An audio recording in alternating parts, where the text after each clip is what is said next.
Assalamualaikum warahmatullahi wabarakatuh. Kami dari kelompok 6. Kami ingin mempresentasikan hasil diskusi kelompok kami dengan materi ekuitas pada chapter 15. Dalam mata kuliah Akuntansi Keuangan Menengah 2 yang dibimbing oleh Bapak Dr. Sparta. Sebelumnya, izinkan kami memperkenalkan diri terlebih dahulu. Saya Anggita Nuramalia dengan NIM 2019 1231013, Salsa Nurhaliza dengan NIM 2019 1231011, dan Hidayati Asifa dengan NIM 2019 1231034. Tujuan pembelajaran dari materi tersebut yaitu menjelaskan bentuk perusahaan dan penerbitan saham, menjelaskan akuntansi dan pelaporan untuk saham trisuri, menjelaskan masalah akuntansi dan pelaporan yang berkaitan dengan dividen, dan yang terakhir, tunjukkan bagaimana menyajikan dan menganalisis ekuitas.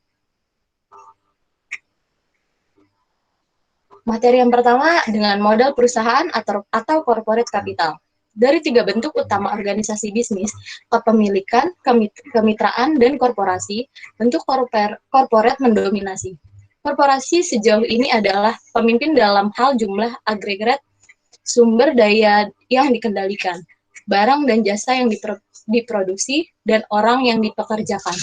Meskipun bentuk perusahaan memiliki sejumlah keunggulan atau dan juga kerugian dibandingkan dua bentuk lainnya. Manfaat utamanya adalah fasilitas untuk menarik dan mengumpulkan modal dalam jumlah yang besar. Bentuk perusahaan atau corporate form yaitu karakteristik spesial dari bentuk perusahaan. 1. Pengaruh hukum dalam perusahaan. 2. Penggunaan sistem berbagi. 3. Pengembangan berbagai kepentingan kepemilikan. Dari karakteristik tersebut, berikut perusahaan hukum atau corporate law, yaitu perusahaan harus menyerahkan anggaran dasar perusahaan atau artikel pendirian kepada badan pemerintah di mana negara bagian tempat perusahaan itu didirikan. Kedua, badan pemerintah menerbitkan piagam perusahaan. Ketiga, keuntungan perusahaan yang didirikan dalam negara bagian yang mempunyai hukum yang menguntungkan bentuk organisasi bisnis perseroan. Karakteristik kedua ada share system. Jika tidak ada ketentuan yang membatasi, setiap saham memiliki hak sebagai berikut. Pertama, untuk membagi keuntungan dan kerugian secara proporsional. Kedua, untuk ikut serta dalam manajemen secara proporsional atau hak untuk memilih direktur. Ketiga, untuk membagi aset secara proporsional jika terjadi likuidasi. Dan yang keempat, untuk ikut serta secara proporsional dalam setiap penerbitan saham baru dari kelompok yang sama yang disebut dengan hak istimewa. Selanjutnya akan disampaikan oleh teman saya, Salsa. Bentuk perusahaan co-firm. Karakteristik ketiga, berbagai kepentingan kepemilikan atau variety of ownership interest. Saham biasa memiliki kepentingan perusahaan residual. 1. Menanggung risiko utama kerugian. 2. Menerima manfaat dan kesuksesan dari kesuksesan. 3. Tidak dijamin dividen atau aset pada pembubaran. Saham utama dibuat berdasarkan kontrak ketika pemegang saham mengorbankan hak tertentu sebagai imbalan atas hak atau hak istimewa lain. Preferensi biasanya dividen. Komponen equity. Ekuitas adalah sisa bunga atas aset perusahaan setelah dikurangi semua kewajiban. Ekuitas sering disebut sebagai ekuitas pemegang saham atau modal perusahaan. Ekuitas sering klasifikasi pada laporan posisi keuangan ke dalam kategori berikut. 1. Share capital. 2. Share premium. 3. Laba ditahan. 4. Akumulasi penghasilan komprehensif lain. 5. Saham treasury. 6. Pengendalian bunga. Non-pengendalian bunga atau bunga minoritas. Penerbitan saham atau issuance of shares. Dalam menerbitkan saham, perusahaan mengikuti prosedur ini. Pertama, badan pemerintah terkait harus mengesahkan saham tersebut, umumnya dalam sertifikat pendirian atau piagam. Selanjutnya, korporasi menawarkan saham untuk dijual. menandatangani kontrak untuk menjual saham tersebut. Kemudian setelah menerima jumlah saham, korporasi menerbitkan saham tersebut. Korporasi umumnya tidak masuk ke dalam akun buku besar ketika menerima otorisasi saham dari yurisdiksi pendirian. Masalah akuntansi yang ada pada penerbitan saham yaitu 1. Akuntansi untuk saham dengan nilai nominal. 2. Akuntansi untuk saham tanpa nilai nominal. 3. Akuntansi untuk saham yang diterbitkan dengan sekuritas lain atau penjualan sekaligus. 4. Akuntansi untuk saham yang diterbitkan dalam transaksi non-tunai. 5. Akuntansi biaya penerbitan saham.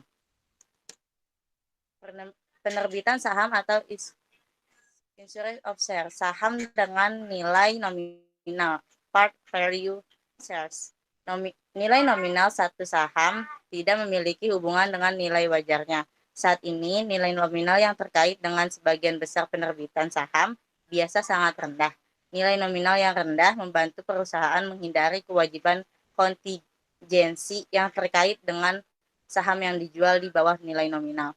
Untuk melihat informasi yang diperlukan untuk penerbitan saham dengan nilai nominal, perusahaan harus mempertahankan akun untuk masing-masing kelompok saham sebagai berikut. 1. Saham preferen atau saham biasa. 2. Saham premium. Selanjutnya akan dijelaskan dengan teman saya Hidayati Asyifa. Di sini ada saham tanpa nilai nominal. Banyak negara mengizinkan penerbitan saham tanpa nilai nominal.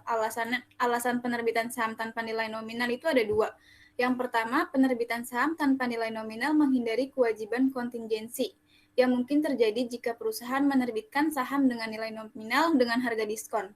Yang kedua, menghindari kerancuan dalam hubungan antara nilai dengan nominal dengan nilai pasar wajar. Jika saham tidak memiliki nilai nominal, perlakuan yang dipertanyakan tentang penggunaan nilai nominal sebagai dasar nilai wajar tidak akan pernah muncul. Ini sangat menguntungkan setiap kali menerbitkan saham untuk item properti seperti aset tetap berwujud atau tidak berwujud. Di sini ada contoh soal tentang penerbitan saham. Misalnya, video elektronik didirikan dengan 10.000 saham biasa yang diotorisasi tanpa nilai nominal. Jika video elektronik kemudian menerbitkan 500 saham dengan uang tunai dengan harga 10 euro per saham, maka jurnalnya di sisi kredit ada kas sebesar 5.000, kemudian di sisi debit ada kas sebesar 5.000, dan di sisi debit ada di sisi kredit ada saham biasa sebesar 5.000. Dan kemudian jika menerbitkan 500 saham lagi seharga 11 euro per saham, maka jurnalnya di sisi debit ada kas sebesar 5.500 dan di sisi kredit ada modal saham biasa sebesar 5.500. Kemudian contoh lagi, beberapa negara mengharuskan saham tanpa nilai nominal memiliki state value. Jika sebuah perusahaan menerbitkan 1.000 lembar saham dengan nilai 5 euro pada 15 euro per saham secara tunai, maka jurnalnya di sisi debit ada kas sebesar 15.000 dan di sisi kredit ada modal saham biasa sebesar 5.000 dan saham premium biasa sebesar 10.000. Saham yang diterbitkan dengan sekuritas lain atau penjualan sekaligus itu ada 2 metode yang tersedia. Yang pertama itu metode proporsional dan yang kedua itu metode inkremental. Di sini ada contoh soal tentang metode proporsional. Profonet Corporation menerbitkan 300 lembar saham sebesar $10 nilai nominal saham biasa dan 100 lembar saham sebesar $50 nilai nominal saham preferen. Untuk lump sum sebesar $13.500. Saham biasa memiliki harga pasar sebesar $20 per saham dan saham preferen memiliki harga pasar $90 per saham. Maka di sini ada saham biasa 300 lembar dikali nilai pasar 20, totalnya 6.000. Kemudian saham preferen 100 lembar saham dikali nilai pasar 90 sama dengan 9.000. fair market value-nya itu totalnya 15.000, kemudian di allocation, di issue price, itu di saham biasa ada $13.500 dan di preference ada $13.500. Kemudian di allocation persennya di saham biasa 40% dan di preference-nya 60%. Kemudian totalnya itu di saham biasa $5.400 dan di preference $8.100. Ini lanjutan yang tadi, jurnalnya itu ada kas di sisi debit sebesar 13.500, kemudian di sisi kredit ada share capital preference sebesar 5.000, kemudian share premium preference sebesar 3.100, share capital ordinary sebesar 3.000, dan share premium ordinary sebesar 2.400. Kemudian slide selanjutnya akan dibacakan oleh teman saya, Anggita.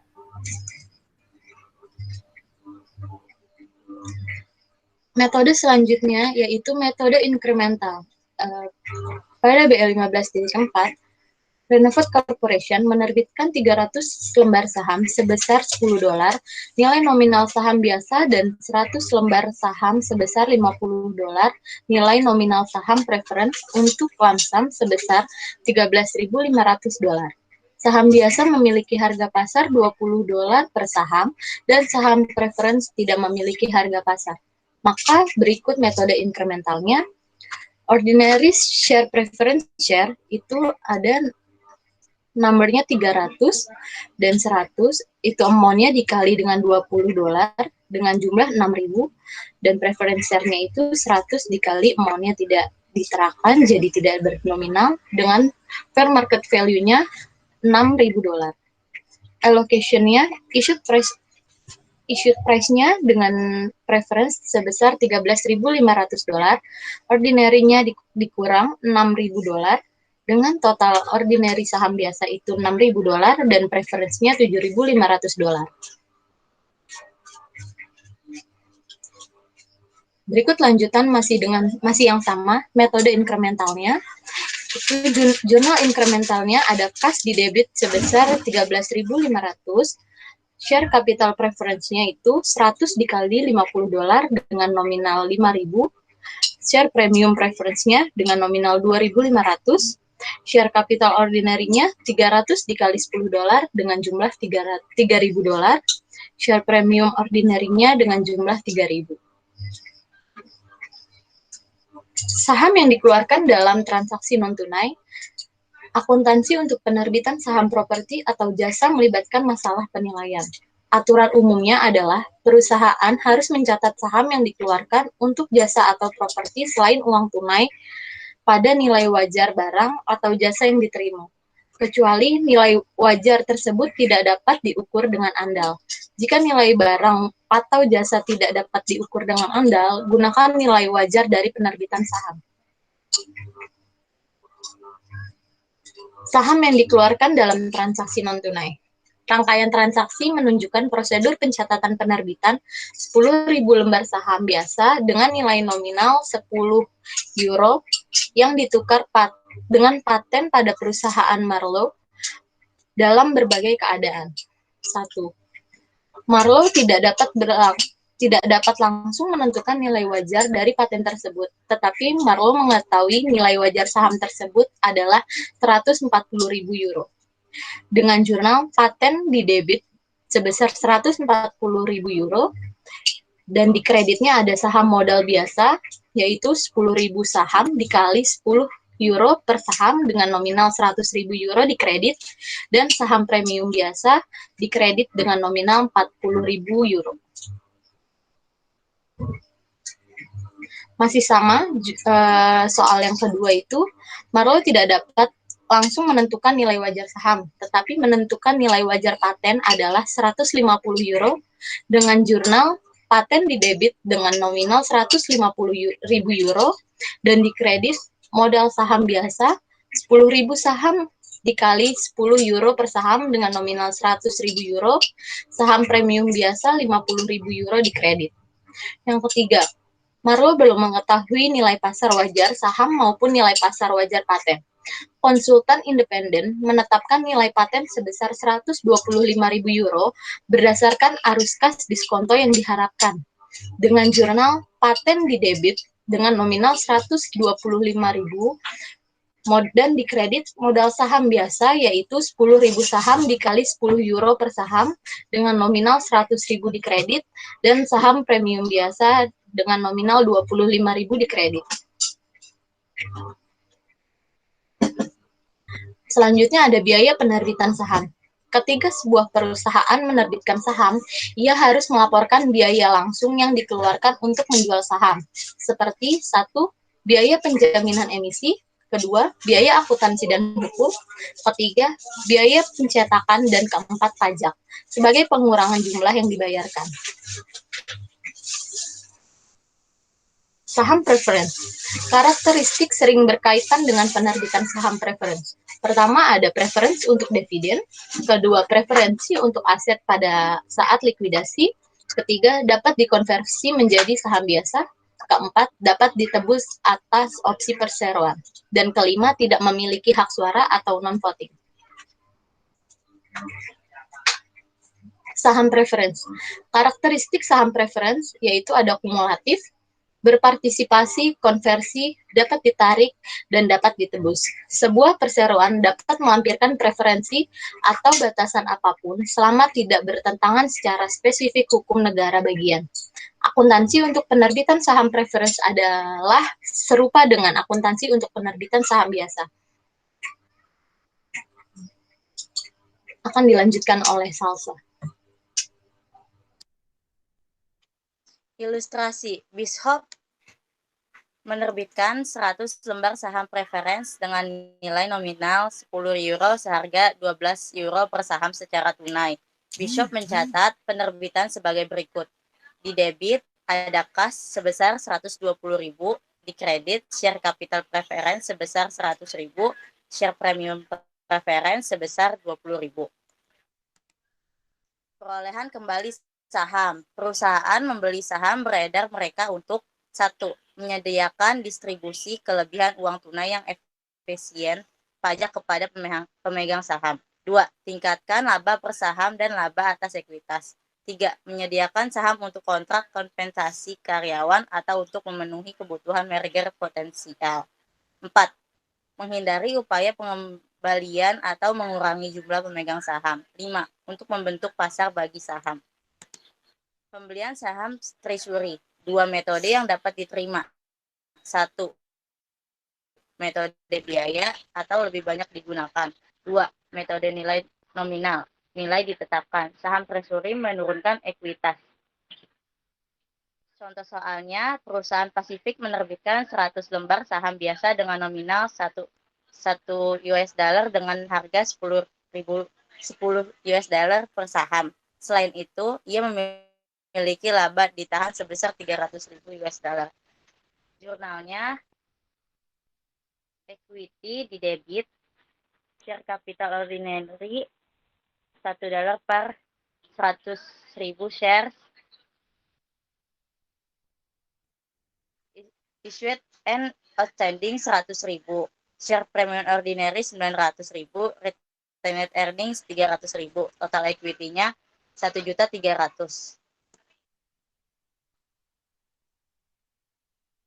Ilustrasi, perusahaan Pasifik menerbitkan 10.000 lembar saham biasa dengan nominal 1 US dollar dengan harga 10 per saham. Selain itu, ia memiliki laba ditahan sebesar 300.000.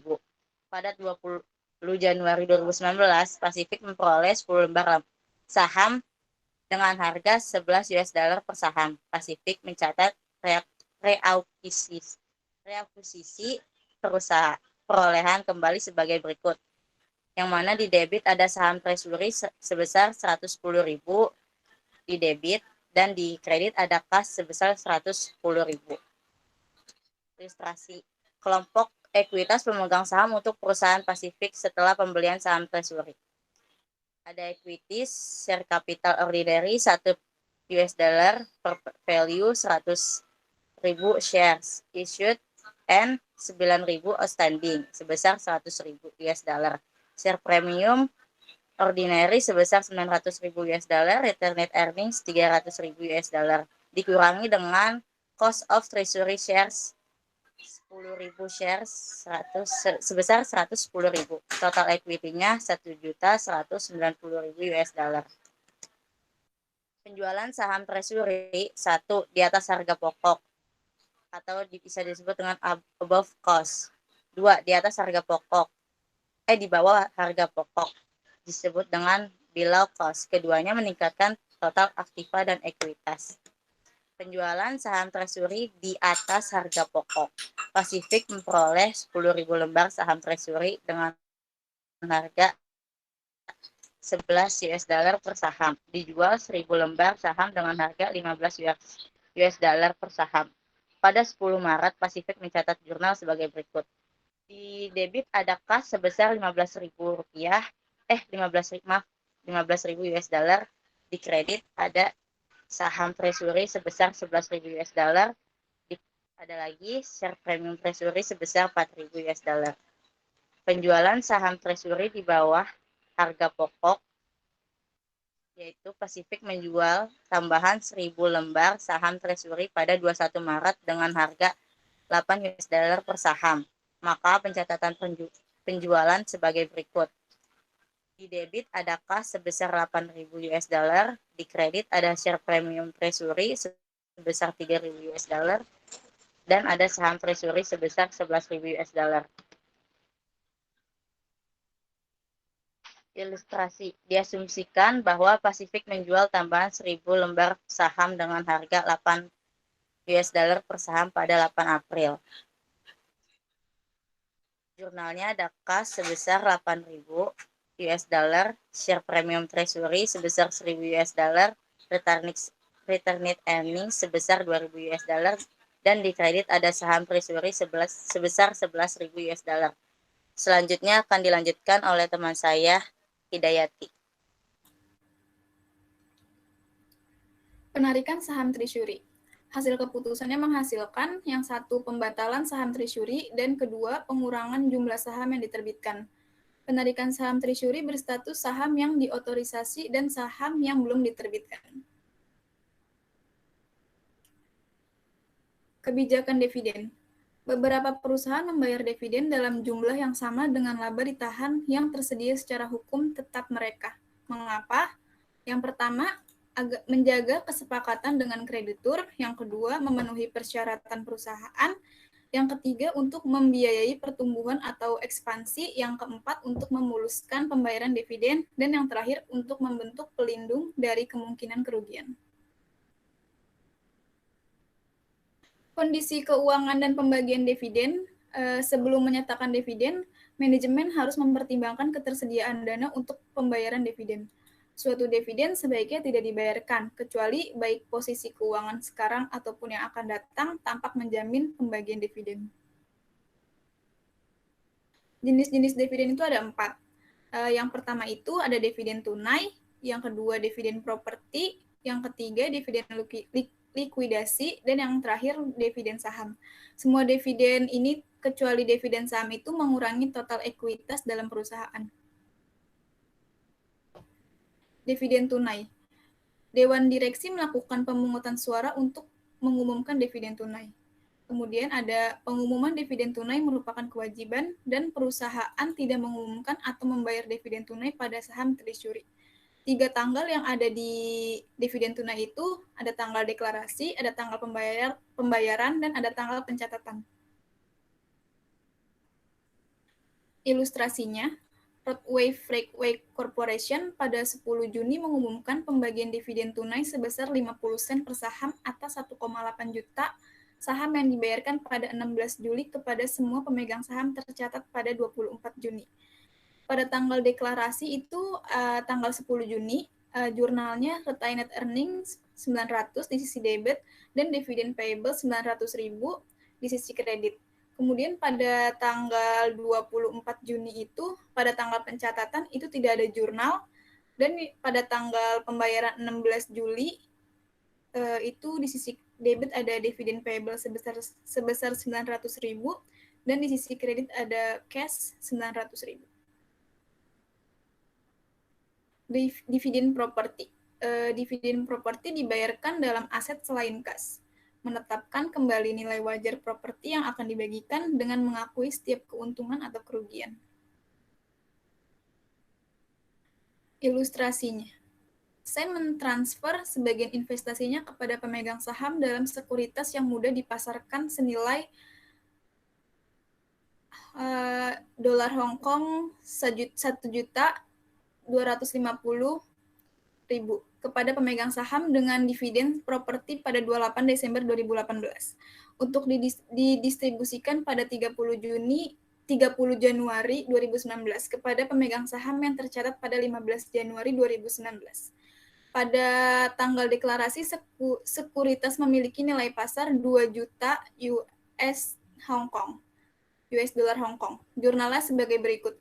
Pada tanggal deklarasi, tanggal 28 Desember 2018, di sisi debit ada equity investment sebesar 750.000 dan di sisi kredit ada unrealized holding gain or loss income sebesar 750.000. Di sisi debit ada lagi retained earnings sebesar 2 juta dan di sisi kredit property dividends payable sebesar 2 juta. Saya mentransfer sebagian investasinya kepada pemegang saham dengan sekuritas yang mudah dipasarkan senilai 1.250.000 US dolar Hong Kong kepada pemegang saham dengan dividen properti pada 28 Desember 2018 untuk didistribusikan pada 30 Januari 2019 kepada pemegang saham yang tercatat pada 15 Januari 2019. Pada tanggal deklarasi, sekuritas memiliki nilai pasar 2 juta US dolar Hong Kong. Jurnalnya sebagai berikut. Pada tanggal pengumuman 30 Januari 2019, di sisi debit ada property dividends payable sebesar 2 juta dan di sisi kredit ada equity investment sebesar 2 juta.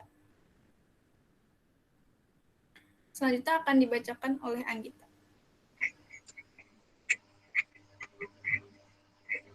Dividen likuidasi.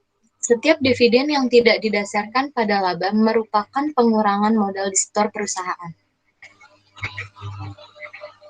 Ilustrasinya, Cisne Mines menerbitkan dividen bagi pemegang saham biasa sebesar 1.200.000. Pengumuman dividen tunai menyatakan bahwa pemegang saham harus mempertimbangkan 900.000 sebagai laba dan sisanya sebagai pengembalian modal. Cisne mencatat dividen sebagai berikut. Pada tanggal pengumuman, retained earning di sisi debit sebesar 900.000, share premium ordinary-nya sebesar 300.000 di sisi debit, dan dividends payable di sisi kredit sebesar 1.200.000.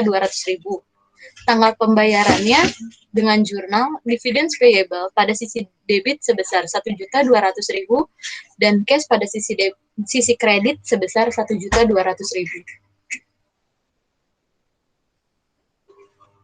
Dividen saham. Penerbitan oleh sebuah perusahaan saham sendiri kepada pemegang saham secara pro rata tanpa menerima pertimbangan apapun. Yang kedua, par value, not the fair value, digunakan untuk mencatat dividen saham. Yang ketiga, dividen saham tidak mempengaruhi aset atau kewajiban apapun. Yang keempat, entry jurnal mencerminkan reklasifikasi ekuitas, dan yang kelima, ordinary share dividends distributable dilaporkan pada bagian ekuitas sebagai tambahan modal saham biasa. Ilustrasinya, Fund Corporation memiliki 1.000 lembar modal yang beredar dengan nilai nominal saham biasa 1 dan dan laba ditahan sebesar 50.000. Jika Fund mengutamakan 10% dividen saham, Fund harus menerbitkan 100 lembar saham tambahan kepada pemegang saham saat ini. Jika nilai wajar saham pada saat ini dividen diumumkan adalah 8 per saham, maka jurnalnya yaitu tanggal pengumuman dengan jurnal retained earning di debit sebesar 10.000, ordinary share dividends distributable di kredit sebesar 10.000, dan tanggal pembagian berikut jurnalnya, ordinary share dividends distributable di debit sebesar 10.000, dan share capital ordinary di kredit sebesar 10.000. Pemecahan saham. Yang pertama ada, untuk mengurangi nilai pasar saham, Yang kedua, tidak ada ayat jurnal yang dicatat untuk pemecahan saham. Yang ketiga, penurunan nilai nominal dan peningkatan jumlah saham. Berikut jurnalnya, Equity Before 2-for-1 Split, yaitu share capital ordinary dengan 100.000 share at 1 par dengan nominal 100.000 dan return net earning-nya 50.000. Berikut hasil jumlahnya sebesar 150.000. Equity after 2-for-1 split, yaitu jurnalnya share capital ordinary dengan 200.000 share at 50 par sebesar 100.000 dan return earning-nya 50.000 dengan nominal jumlahnya itu 150.000. Perbedaan pemecahan saham dan dividen saham. Pemecahan saham berbeda dengan dividen saham. Mengapa? Pemecahan saham meningkatkan jumlah saham yang beredar dan menurunkan nilai nominal atau nilai per saham. Sedangkan dividen saham, yaitu meningkatkan jumlah saham yang beredar, tidak menurunkan nilai nominal, dan meningkatkan total nilai nominal saham yang beredar. Penyajian dan analisis ekuitas. Berikut penyajian ekuitas. Prospa, equity-nya Desember 31, 2019, share capital preference 100 euro per value, 7% kumulatif 100.000 share, authorized 30.000 share issued and outstanding-nya sebesar 3 juta, share capital ordinary, no par, state value-nya 10 per share, 500.000 share. Share outset-nya 400.000 share issued dengan nominal 4 juta. Lalu ordinary share dividend distributable sebesar 200.000 dengan total nominalnya 7.200.000. Share premium preference dengan nominal 150.000. Share premium ordinary-nya 840 dengan nominal penjumlahannya sebesar 990.000 euro. Return net earning-nya 4.360.000 dan selanjutnya treasury share-nya 2.000 ordinary share dan totalnya itu 190.000. Accumulated other comprehensive loss sebesar 360.000. Total equity dari keseluruhan berjumlah 12 juta euro. Pengungkapan batasan atas return net earnings. Pembatasan tersebut paling baik diungkapkan dengan catatan yang pertama, batasan yang diberlakukan oleh perjanjian obligasi dan perjanjian pinjaman biasa membutuhkan penjelasan yang diperpanjang. Dan yang kedua, pengungkapan catatan harus mengungkapkan sumber pembatasan ketentuan terkait dan jumlah laba ditahan tunduk pada batasan atau jumlah yang tidak dibatasi. Selanjutnya akan disampaikan oleh Salsa.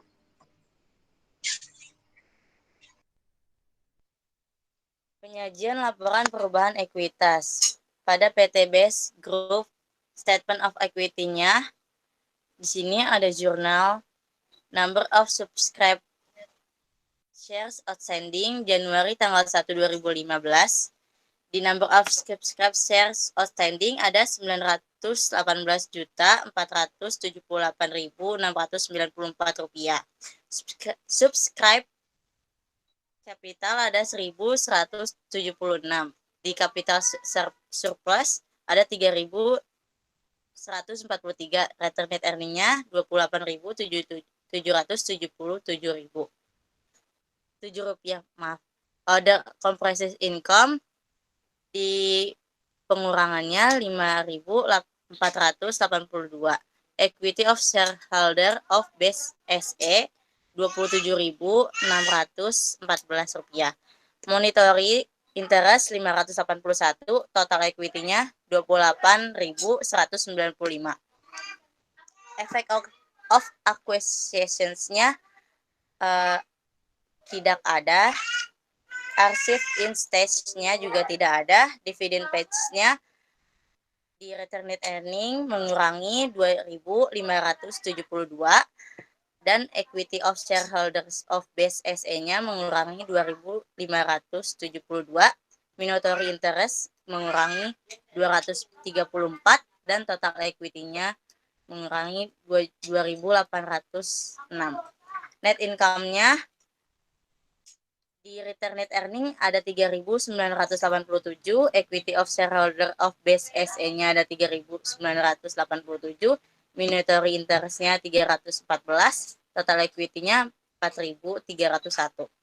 Income and expense-nya ada reorganized directly in equity, other comprehensive income ada 1.893, equity of shareholder of base SE-nya ada 1.893, monetary interest-nya 202, total equity-nya 2.095. Change is hope of consolidation and other change. Capital surplus-nya ada 2, return net earning-nya mengurangi 72, other comprehensive income-nya ada 68, base of equity-nya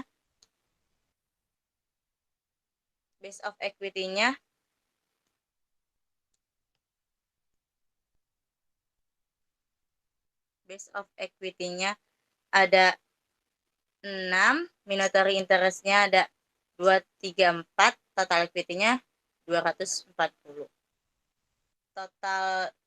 Total semuanya di Desember 31, 2015, number of subscribed shares outstanding-nya ada 918.694 rupiah. Di subscribers capital ada 1.176, di capital surplusnya ada 3.141, return net earning-nya ada 30.120,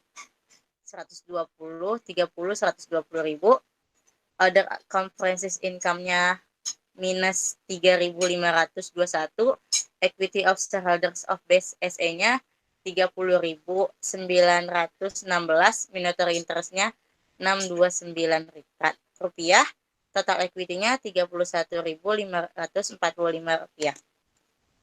Analisis ilustrasinya, Gerber memiliki laba bersih sebesar 360 US dollar, mengumumkan dan membayar dividen saham preferen sebesar 54.000 US dollar, dan rata-rata ekuitas pemegang saham biasa sebesar 2.550.000 US dollar.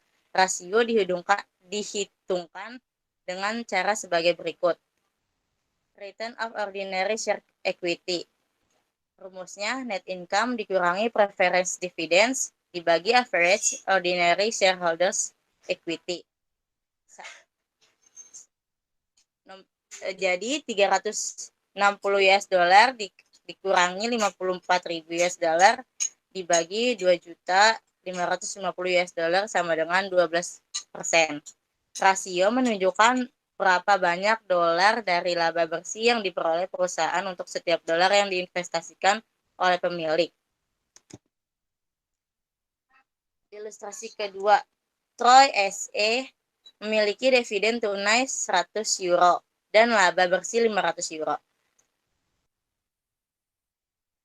Dividen tunai 100.000 euro dan laba bersih 500.000 euro. Dan tidak ada saham preference yang beredar. Rasio pembayaran dihitung sebagai berikut. Rumusnya, payout ratio sama dengan cash dividend dibagi net income dikurangi dengan preference dividends. Sama dengan 100.000 euro dibagi 500.000 euro sama dengan 20%. Ilustrasi ketiga, chain ekuitas pemegang saham biasa adalah 1 juta US Hong Kong. Dan perusahaan memiliki 100.000 saham biasa yang beredar. Nilai buku per sahamnya dihitung sebagai berikut. Rumusnya, book value per share sama dengan ordinary shareholder equity dibagi outstanding share. Sama dengan 1 juta US dollar Hong Kong dibagi 100.000 US dollar Hong Kong sama dengan 10 per share US dollar Hong Kong. Jumlah yang akan diterima setiap saham jika perusahaan dilikuidasi berdasarkan jumlah yang dilaporkan pada laporan posisi keuangan. Ilustrasi ketiga, pada tahun 2019, Mason Company akan membagikan 50.000 euro sebagai dividen tunai. Saham biasa yang beredar memiliki nilai nominal 400.000 euro dan 6% saham preferensinya memiliki nilai nominal 100 euro. 1. Jika saham preferen tidak kumulatif dan tidak berpartisipasi. 6% off 100 euro. Preferensinya diisi 6.000 euro, ordinarinya kosong, totalnya 6.000 euro. The remainder to ordinary, preferensinya 0, ordinarinya 44.000 euro, totalnya 44.000 euro. Total keseluruhannya, preferensinya 6.000 euro, ordinarinya 44.000 euro, totalnya 50.000 euro. Selanjutnya akan dijelaskan oleh teman saya Hidayati.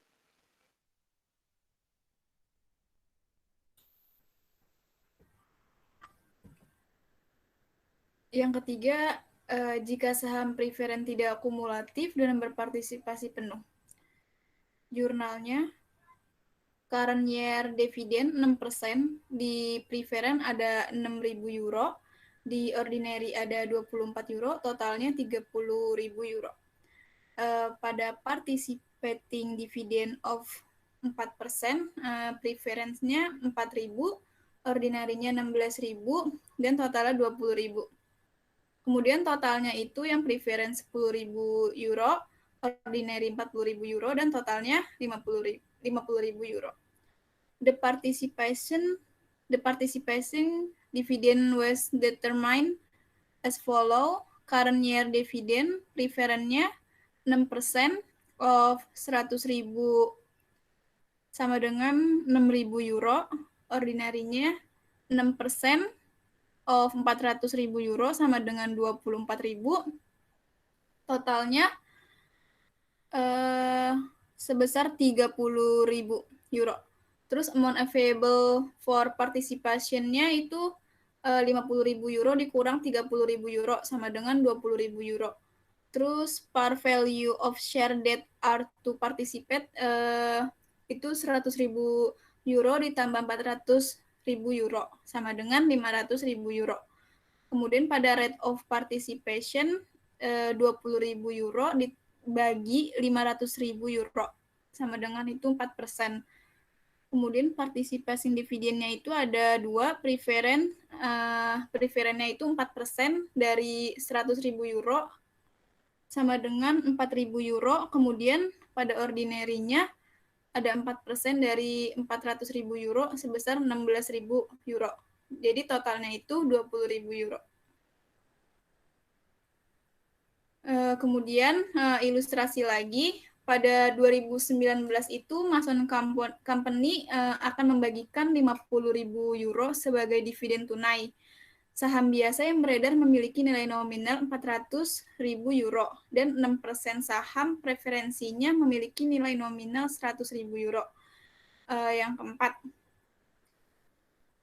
jika saham preferen bersifat kumulatif dan berpartisipasi penuh, dan Mason Company tidak membagikan dividen atas saham preferen dalam 2 tahun sebelumnya, jurnalnya yaitu dividends in area ada 6% dari 100.000 euro untuk 2 tahun, itu di preferennya 12.000 euro, kemudian di ordinarinya nggak ada, jadi totalnya 12.000 euro.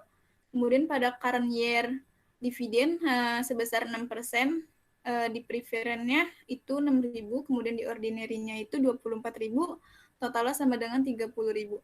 Kemudian pada participating dividen sebesar 1,6%. Itu dapat dari 8.000 euro dibagi 500.000 euro. Preferennya itu ada 1.600, ordinarinya 6.400, kemudian totalnya itu 8.000.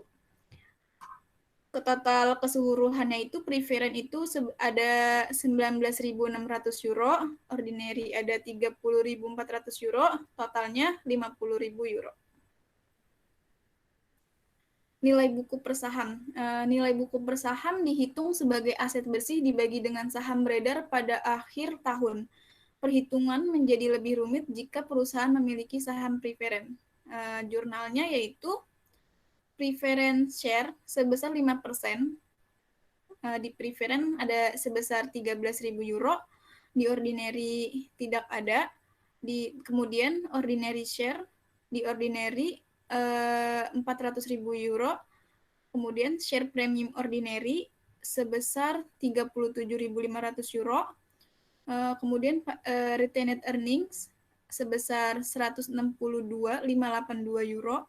Totalnya saham preferen itu 300.000 euro, kemudian pada saham ordinary itu sebesar 682 euro. Pada share outstanding itu di ordinary ada 4.000, kemudian back value per share-nya itu 150,02 euro. Asumsikan bahwa fakta yang sama ada, kecuali bahwa saham preferen 5% bersifat kumulatif, berpartisipasi hingga 8%, dan bahwa dividen selama 3 tahun sebelum tahun berjalan menunggak.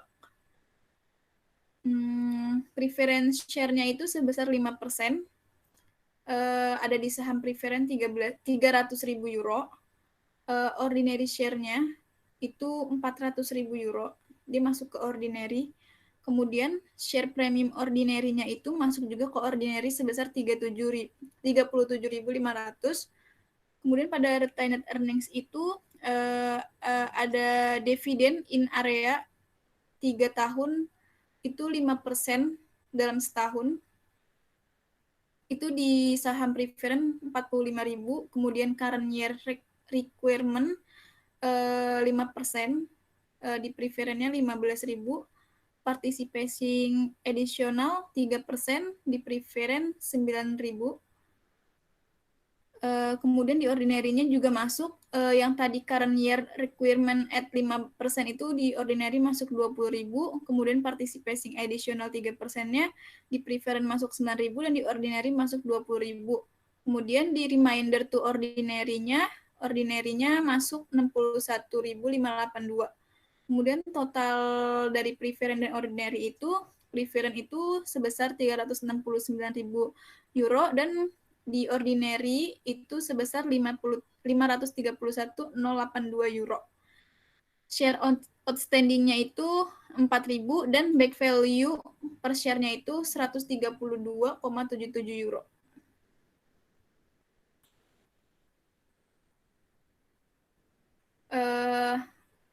Sekarang kelompok kami akan menjawab soal jawab exercise 15.6, exercise 15,22 dan problem 15,4. Yang pertama saya akan menjawab soal exercise 15,6. Loxley Corporation diberi wewenang untuk menerbitkan 5.000 saham senilai $10 nilai nominal saham biasa. Selama 2019, Loxley mengambil bagian dalam transaksi terpilih berikut. Yang pertama, yang menerbitkan 5.000 saham dengan harga $45 per saham, dikurangi biaya yang terkait dengan penerbitan saham sebesar $7.000. Yang kedua, menerbitkan 1.000 saham untuk tanah dengan nilai $50.000. Saham tersebut merupakan aktivitas yang diperdagangkan di Bursa Sekuritas Nasional dengan harga sekitar $46 per saham pada data penerbitan. Kemudian yang ketiga, membeli 500 saham treasury dengan harga $44 per saham. Saham treasury yang diterbitkan pada tahun 2018 dengan harga $40 per saham. Instruksinya yaitu yang pertama, yang A, siapkan entry jurnal dengan mencatat item 1, yang B, siapkan ayat jurnal untuk mencatat item 2, dan yang C, siapkan jurnal untuk mencatat item 3 dengan menggunakan metode biaya. Di sini adalah jawaban dari exercise 15,6. Yang pertama itu di sisi debit ada kas sebesar 218.000, itu didapat dari $45 dikali 5.000 dikurang $7.000, itu hasilnya 218.000. Kemudian di sisi kredit ada modal saham biasa, itu 50.000 didapat dari $10 dikali 5.000. Kemudian di sisi kredit juga ada saham premium biasa sebesar 168.000. Itu didapat dari $35 dikali 5.000 dikurang $7.000. Kemudian yang B, tanah ada di sisi debit sebesar 46.000. Itu didapat dari $46 dikali 1.000. Kemudian di sisi kredit ada modal saham biasa sebesar 10.000. Itu didapat dari $10.000 dikali 1.000. Kemudian di sisi kredit ada juga saham premium biasa, itu 36.000, didapat dari $46.000 dikurang $10.000. Kemudian yang C, saham treasury ada di sisi debit sebesar 22.000, didapat dari $44 dikali 500. Kemudian di sisi kredit juga ada kas, yaitu sebesar 22.000, didapat dari $44 dikali 500. Kemudian selanjutnya akan dibacakan oleh Anggita.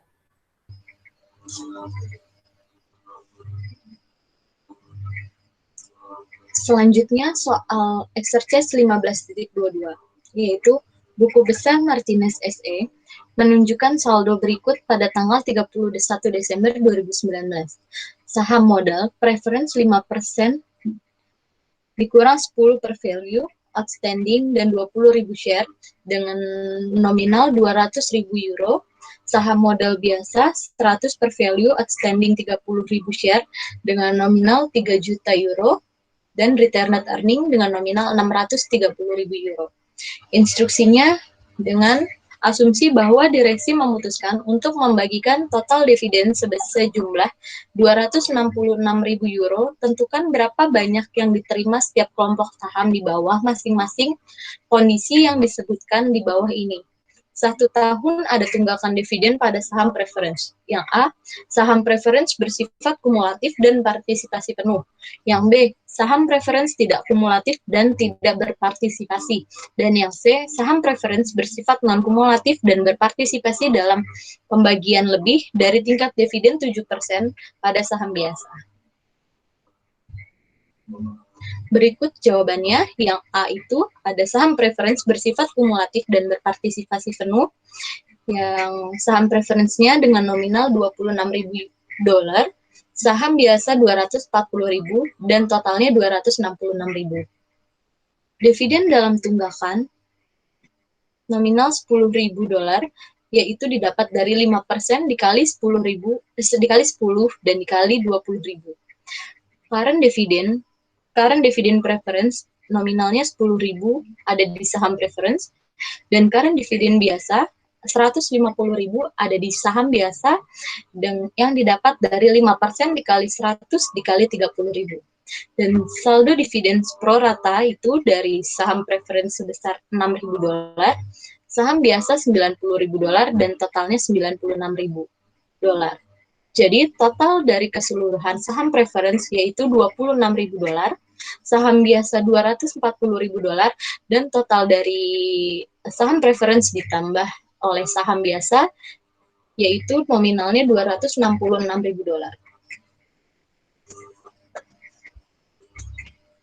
Jumlah tambahan yang tersedia untuk partisipasi yaitu $96.000 yang didapat dari $266.000 dikurang $10.000 dikurang $160.000. Nilai nominal saham yang akan berpartisipasi sebesar $3.200.000 yang didapat dari $200.000 ditambah $3 juta. Nilai partisipasi sebesar 3% yang didapat dari $96.000 dibagi $3.200.000. Dividen partisipasi preferensinya sebesar 6.000 yang didapat dari 3% dikali $200.000 dan saham biasa dividen biasanya sebesar $90.000 yang didapat dari 3% dikali $3 juta. Preferensinya itu dari $200.000 dibagi $3.200.000 dikalikan dengan $96 yang berjumlah $6.000. Ordinarinya sebesar $200.000 dibagi $3.200.000 dan dikalikan $96.000 dengan total $90.000. Dari total berikut yaitu $6.000 dijumlahkan dengan $90.000 dengan jumlah akhir $96.000. Untuk menjawab soal B, saham preference tidak kumulatif dan tidak berpartisipasi, yaitu saham preference sebesar $10.000, saham biasa sebesar 256.000 dolar dengan total keseluruhan 266.000 dolar. Perhitungan untuk jumlah ini adalah sebagai berikut. Current dividend atau lebih disukai sebesar 10.000 dolar yang didapat dari 5% dikali 10 dolar dikali 20.000. Dan sisanya untuk biasa itu sebesar 256.000 dolar yang didapat dari 266.000 dolar dikurang 10.000 dolar dengan jumlah akhir yang didapat yaitu 266.000 dolar. Untuk soal yang C, saham preferensi non-kumulatif dan berpartisipasi dalam distribusi lebih dari 7%, saham preferensi sebesar 12.875 dolar, saham biasa 253.125 dolar dengan total 266.000 dolar.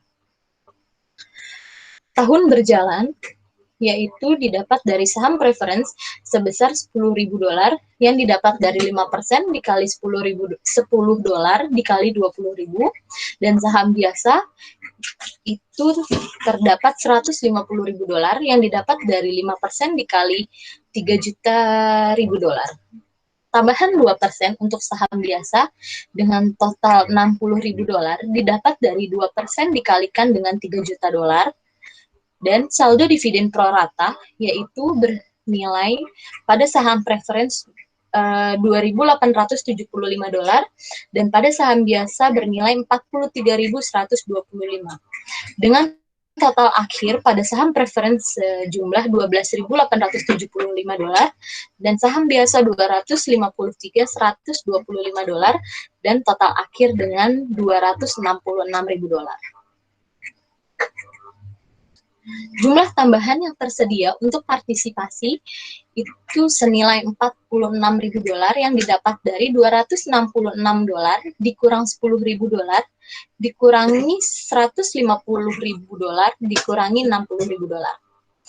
Selanjutnya nilai nominal saham yang akan berpartisipasi senilai 3.200.000 dolar yang didapat dari 200.000 dolar ditambah dengan 3 juta dolar. Tingkat partisipasi yang didapat yaitu 1,4375% yang didapat dari 46.000 dolar dibagi 3.200.000 dolar. Dividen yang berpartisipasi preference sebesar 2.875 dengan hitungan 1.475 dikali 200.000 dolar. Ordinary-nya sebesar 43.125 dolar yang didapat dari 1.475% dikali 3 juta dolar dengan total keseluruhan 46.000 dolar untuk dividen yang berpartisipasi. Selanjutnya ada soal P15.4 yang akan disampaikan oleh Salsa. Soal problem 15.4, Piagam Sales SA mengesahkan penerbitan 100.000 saham biasa dengan nominal 10 dan 50.000 saham dari 50 saham preference. Transaksi berikut yang melibatkan penerbitan saham telah diselesaikan. Setiap transaksi tidak bergantung pada yang lain. 1. Menerbitkan obligasi senilai 10.000. 9% dengan nilai nominal dan diberikan sebagai bonus satu saham preferen yang pada saat itu dijual seharga 106 saham. 2. Menerbitkan 500 saham biasa untuk pemensinan. Mesin telah dinilai pada 7.100.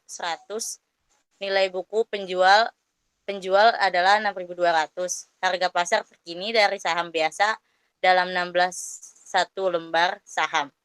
3. Menerbitkan 375 saham biasa dengan 100 saham preferen secara sekaligus sejumlah 10.800. Saham biasa telah dijual pada harga 14 dan saham preferen pada harga 65. 4. Menerbitkan 200 saham biasa dan 50 saham preference untuk furnitur dan perlengkapan saham biasa. Memiliki nilai wajar 16 per saham. Perabotan dan perlengkapan memiliki nilai wajar 6.500. Instruksi: catat transaksi yang tercantum di atas dalam formulir entry jurnal. 1. Di debit ada kas sebesar 10.000 Di kreditnya ada hutang obligasi sebesar 9.894. Di kredit masih ada modal saham preferen sebesar 50, saham premium preferen sebesar 56 yang didapat dari 106 dikurangi 50. 2. Di debitnya ada mesin sebesar 8.000 didapat dari 500 dikali 16. Di kreditnya ada modal saham biasa sebesar 5.000.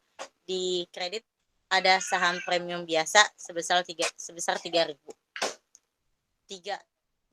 Di debitnya ada kas sebesar 10.800. Di kreditnya ada modal saham preferen sebesar 5.000, saham premium preferen sebesar 974 yang didapat dari 5.974 dikurangi 5.000. Ada modal saham biasa sebesar 3.750.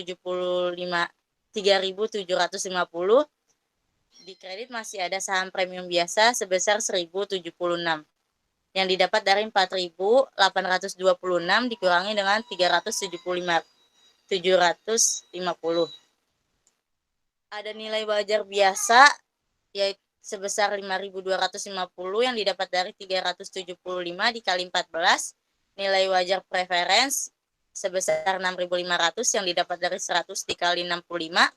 Ada agregat sebesar 11. Ini jumlah dari nilai wajar biasa dan preference yaitu 11.750 yang dialokasikan untuk saham biasa sebesar 5.250 dibagi 11.750 dikali 10.800 sama dengan 4.826. Dialokasikan untuk saham preference 6.500 dibagi 11.750 dikali 10.800 senilai 5.974. Total yang dialokasikan adalah 10.800. 4. Furnitur dan perlengkapan. Di debit ada sebesar 6.500, di kredit ada modal saham preference 2.500, saham premium preference 800 yang didapat dari 3.000 dikurangi 2.500, modal saham biasa 2.000, saham premium biasa 1.200 yang didapat dari 3.200 dikurang 2.000, nilai wajar furnitur dan perlengkapan yaitu 6.500 dikurangi nilai wajar saham biasa 3.200 yang didapat dari 200 kali 16. Total yang diberikan ke saham preference yaitu 3.300. Baik, sekian presentasi dari kelompok kami. Bila ada salah kata dari kelompok kami mohon maaf yang sebesar-besarnya. Terima kasih. Wassalamualaikum warahmatullahi wabarakatuh.